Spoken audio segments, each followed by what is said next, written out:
Hi guys, welcome to my YouTube channel health education guider VK पे आपका स्वागत है। आज एक महत्वपूर्ण टॉपिक पर मैं बात करूंगा।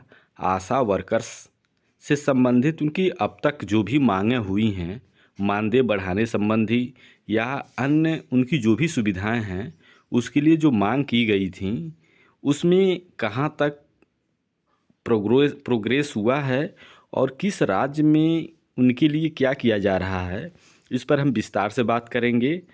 लेकिन ये वीडियो आप लोग पूरा देखिएगा। उसमें मैं ये दिखाना चाहूँगा कि किस राज्य के विधान सभा में या संसद में आशा वर्कर्स, आंगनबाड़ी या अन्य संविदा कर्मचारी के लिए क्या योजनाएं लाई गई हैं, क्या उनके लिए क्या कार्य किए जा रहे हैं, क्या उनके मानदेय बढ़ाए जा रहे हैं, इस पर मैं विस्तार से बात करूंगा। आप देख सकते हैं इसका पूरा विस्तार में कि किस तरह से कार्य हो रहा है। आंगनबाड़ी सेविका है, सहायिका है, आशा है, उनके मानदेय में वृद्धि किया जाए।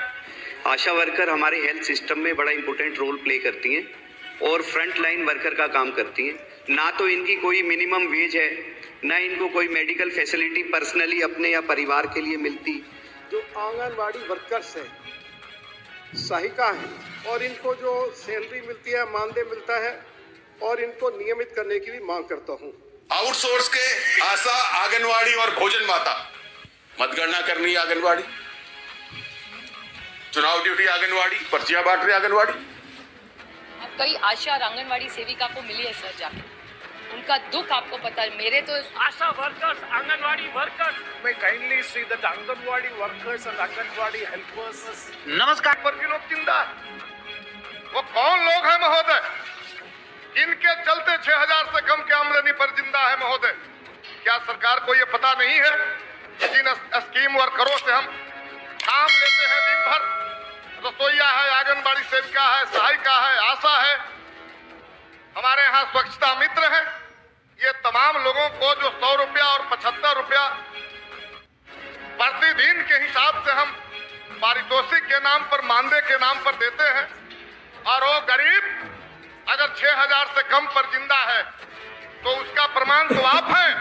और इसलिए हम कहेंगे कि यदि उनके प्रति आप चिंतित हैं तो आप तय कीजिए कि हमारे चलते 6000 रुपया से कम पर किसी को जिंदा होना ना पड़े, और वो जो भी स्कीम वर्कर हैं, जो भी लोग हैं जिनसे सरकार काम लेती है, वो संकल्प ले कि उसको 6000 रुपया से हम कम नहीं देंगे, 6000 से उसको ज्यादा देंगे।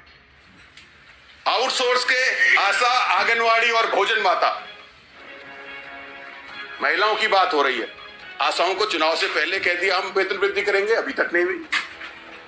आंगनवाड़ी जो सारा आपका काम कर रहे हैं, आपने कहा शिक्षकों को हम किसी ड्यूटी पर नहीं लगाएंगे, मतगणना करनी है आंगनवाड़ी। अधिकारों की बात आ रही है, उन्हें कुछ देने की बात आ रही है, तब सरकार का मन का क्यों संकुचित हो जा रहा है? बजट में हमें क्यों नहीं दिखाई दे रहा कि हम इन आशा कार्यकर्ताओं को, हम जो है कि आंगनवाड़ी की महिलाओं को इनका हम इतना तो दें, भरण पोषण बच्चों का कर सकें। और सबसे छोटी इकाई भोजन माता जो एक जी, मैं आपका ध्यान आशा वर्करों की ओर दिलाना चाहता हूं। और मेरी असेंबली में भी लास्ट वीक भी डेलीगेशन आशा वर्करों की आई थी। आशा वर्कर हमारे हेल्थ सिस्टम में बड़ा इंपॉर्टेंट रोल प्ले करती हैं और फ्रंट लाइन वर्कर का काम करती हैं।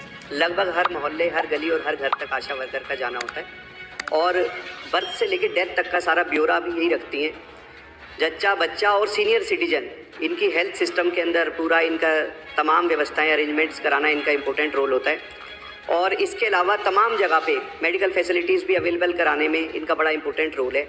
लेकिन आशा वर्करों को कई बेसिक फैसिलिटीज़ नहीं है, ना तो इनकी कोई मिनिमम वेज है, ना इनको कोई मेडिकल फैसिलिटी पर्सनली अपने या परिवार के लिए मिलती, ना रिटायरमेंट के बाद किसी तरह का कोई बेनिफिट होता। और ये तमाम इश्यूज़ को लेके आशा वर्कर मेरे पास ऑफिस में मिलने डेलीगेशन आई थी।